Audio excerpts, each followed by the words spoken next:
Hi అండి. ఈరోజు మనం తయారు చేసుకుందాం చికెన్ స్నాక్ ఐటమ్ అండి. అది వచ్చేసి చికెన్ 65. దానికోసం ముందుగా నేను 1/2 కిలో చికెన్ని బాగా కడిగి ఒక అరగంట సేపు ఉప్పు నిమ్మకాయ వేసి నానబెట్టి ఫ్రిడ్జ్లో పెట్టేశానండి. బయట కూడా పెట్టుకోవచ్చు. తర్వాత తీసి ఒక గిన్నెలో వేసేసుకొని ఒక చెంచా పసుపు, ఒక చెంచా కారం, అదేవిధంగా ఒక చెంచా వరకు మిరియాల పొడి వేసానండి, బ్లాక్ పెప్పర్, అదేవిధంగా ఒక చెంచా గరం మసాలా, అదేవిధంగా సాల్ట్ చూసి వేసుకోవాలి. ఆల్రెడీ నేను వేసుకున్నాను కాబట్టి కొంచెం అర స్పూన్ మాత్రమే వేసుకున్నానండి.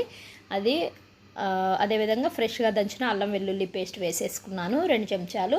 ఒక 2 చెంచాలు వచ్చేసి కార్న్ఫ్లోర్ వేసుకున్నానండి. కార్న్ఫ్లోర్ లేకపోతే మనం బియ్యం పిండి, అదేవిధంగా మైదా పిండి కూడా వేసుకోవచ్చు.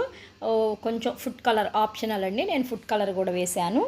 అదేవిధంగా ఒక ఎగ్ పగలగొట్టి వేసేసాను. దీన్ని బాగా మన ముక్కలకు పట్టే విధంగా బాగా చూపిస్తున్న విధంగా కలిపేసుకోవాలండి. కలుపుకొని ఒక 5 to 10 minutes అలా బయట పెట్టేసుకొని స్టవ్ వెలిగించేసుకొని ఫ్లేమ్ ఫస్ట్ నూనె వేడెక్కేంత వరకు హైలో పెట్టుకోవాలండి. తర్వాత మీడియం ఫ్లేమ్లో మాత్రమే ఉండాలి. ఈ రెసిపీ అయ్యే అంతవరకు కూడా మనం స్టవ్ మీడియం ఫ్లేమ్లోనే ఉంచుకోవాలండి.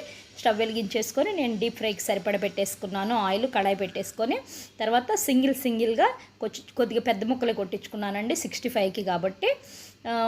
ముందు కొంచెం 70% కుక్ అవగానే తీసేసుకోవాలండి. మనం ఆ పీసెస్ అన్నీ మామూలుగా మన గరిటెలోకి తీసేసుకొని పక్కన పెట్టేసుకోవాలి. టిష్యూ వేసిన పేపర్ నాప్కిన్స్ వేసేసుకొని పక్కన వేరే ప్లేట్లోకి తీసుకున్నానండి. అలా 2 times 3 times వేసేసి తీసేసుకొని పక్కన పెట్టేసుకున్నాను. తర్వాత మళ్ళీ ఆయిల్ని బాగా హీట్ చేసి మళ్ళీ ఇప్పుడు ఇక్కడ చూపిస్తున్న విధంగా అవి ఆల్రెడీ 70% కుక్ అయినాయి కదా, మళ్ళీ ఇప్పుడు సెకండ్ టైం వేసి వేయించుకోవాలండి. ఎంతో క్రిస్పీగా బాగుంటాయండి, టేస్టీగా. అచ్చం మన హోటల్స్లో తిన్న ఫీలింగే వస్తుంది. ఇప్పుడు రెండోసారి వేసిన తర్వాత మనం ఒక ప్లేట్లోకి తీసేసుకోవాలి. అలా 2-3 సార్లు మళ్ళీ నేను వేయించేసుకొని చక్కగా తీసేసి పెట్టుకున్నానండి. అదేవిధంగా అందులో వచ్చేసి నేను బాగా నిలువుగా ఒక 6-7 పచ్చిమిరపకాయలు చీల్చుకున్నాను. అదేవిధంగా కరివేపాకు ఒక 3 రెమ్మల వరకు కరివేపాకు కూడా అదే లాస్ట్ వాయిలో వేయించేసుకొని చక్కగా వాటి మీద పెట్టేసుకున్నానండి. అదేవిధంగా ఆనియన్ కూడా బాగా కట్ చేసి పెట్టుకున్నాను. ఎంతో టేస్టీగా, ఎంతో ఈజీగా అండి.